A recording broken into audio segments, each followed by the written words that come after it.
पद्मासनगत नित्यं पद्माश्रितकरद्वया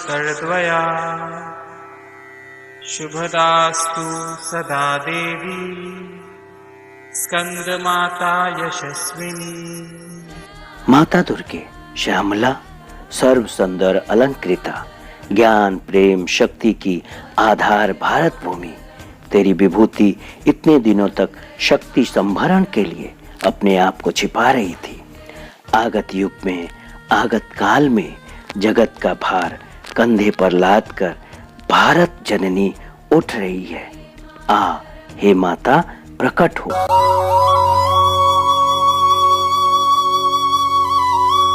महर्षि श्री अरविंद द्वारा रचित दुर्गा स्रोत में माँ दुर्गा को प्रकट होने का आह्वान किया तथा उन्होंने अपनी कालजयी रचना माता पुस्तक में व्यक्ति को क्या विधि अपनानी चाहिए जिससे वह भगवती की चेतना को प्राप्त कर सके। व्यक्ति को भागवत कार्य का सच्चा कर्ता बनने के लिए उसे अपना पहला प्रधान लक्ष्य अपनी तुच्छ कामनाओं और उसमें व्याप्त अहंकार से मुक्त होना तथा भागवत कार्य के लिए अपना अर्पण यज्ञ रूप में होना चाहिए।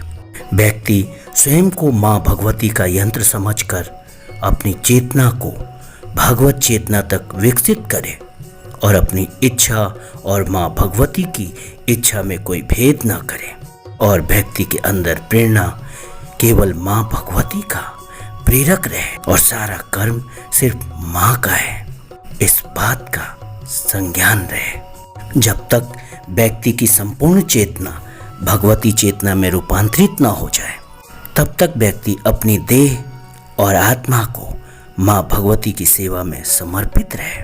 व्यक्ति को माँ भगवती का दैवीय कार्य हेतु अपनी अहंकार में पसंद सारी लालसा स्वार्थी कामनाओं की सारी मांगों को अपनी आदतों से मिटाना होगा और फल की कोई मांग या पुरस्कारों की कोई चाह शेष न रहे। व्यक्ति को यह ध्यान रखना होगा कि उसके दिव्य कार्य में एकमात्र फल है भगवती माँ की प्रसन्नता और पुरस्कार होगा उसकी स्वयं की चेतना शांति बल आनंद में उत्तरोत्तर वृद्धि। माँ भगवती के दिव्य कार्य में व्यक्ति यह अनुभव करेगा कि वह मात्र यंत्र है, कर्ता नहीं। इसका कारण स्पष्ट है। व्यक्ति का रूपांतर इस प्रकार हो जाएगा जिससे उसके द्वारा प्रत्येक कार्य स्वयं माँ भगवती अपने ही हाथों में ले लेगी। व्यक्ति को बस सीधी आज्ञा या अंतः प्रेरणा मिलती रहेगी। तब व्यक्ति के मन प्राण शरीर की सारी शक्तियां स्वयं माँ भगवती द्वारा प्रवाहित होगी।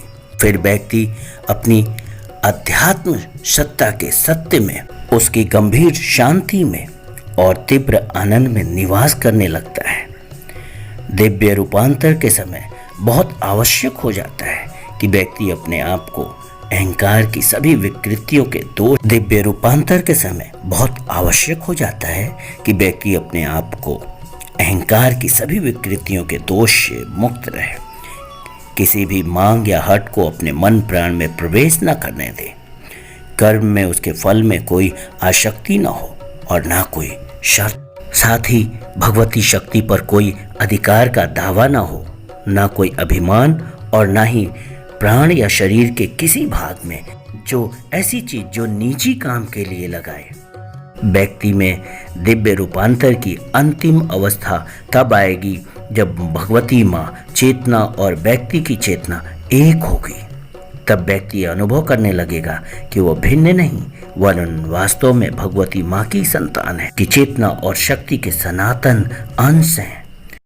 व्यक्ति को तब सहज स्वाभाविक अनुभव होगा। उसका सब सोचना देखना सुनना और कर्म करना, उसका श्वास प्रवास और हिलना डुलना भी स्वयं माँ भगवती से ही है। व्यक्ति सदा माँ भगवती के अंदर सुरक्षित है, उन्हीं के चैत्य से चित्त है तथा उन्हीं की शक्ति है और उन्हीं के आनंद से आनंद है। जब यह स्थिति पूर्ण होगी और अति मानसिक शक्तियाँ व्यक्ति को बिना रोक के परिचालित करने लगेंगी, तब हमारा ये सच्चा दुर्गा पूजन होगा। ये सारे विचार महर्षि अरविंद की पुस्तक माता से उद्धृत की गई है, जो हम आप तक पहुंचा पा रहे हैं। हमारा सौभाग्य है कि उनके विचारों से हम लोग पुनः इस नौ दुर्गा में परिचित हो रहे हैं और ये लगातार 9 दिनों तक आप तक पहुंचता रहेगा। आप सभी का तहे दिल से बहुत बहुत धन्यवाद कि हम सभी उनके विचार से जुड़ पा रहे हैं। ये हमारा सौभाग्य है। धन्यवाद।